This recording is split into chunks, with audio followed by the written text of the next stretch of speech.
Yan guys, magluto tayo ng hapunan. So, una kong ilagay guys ay garlic. Garlic guys, garlic una. Haluin ko lang siya hanggang ma-brown. Yan guys, brown na siya. Isunod natin ang onions.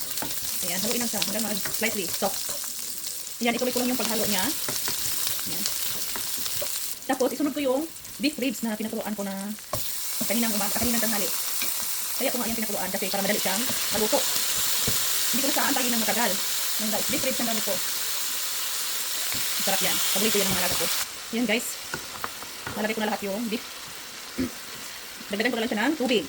Ayan guys, nilagay ko na yung beans. Beans muna, tapos ilagay. Ang pinakalas kong nilalagay, usually pag nagluto ko ng nilaga ay cabbage talaga. Saka gusto ko dyan ay half cook.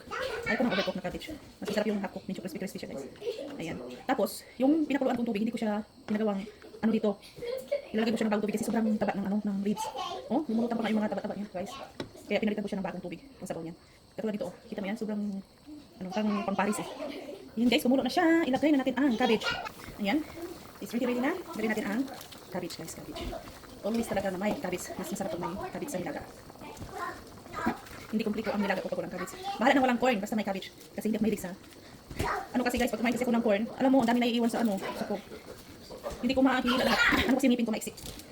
Hindi mahila lahat ng yung corn. Ayan, pinuno ko na ng cabbage. Kasi alam mo, pag naluto na yan, ano na yun? Lilikit. Okay. Yun guys, haluin na natin. Haluin para yung sauce ay, syempre. Yes, wait. Yun lang yan guys. And, ready na to, ready na. Halo-halo lang guys, halo-halo lang. Hanggang sa, ayan.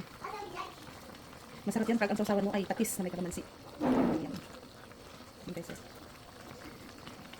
Ayan guys, ito yung dinner namin. Hope you enjoy watching my cooking show. Bye.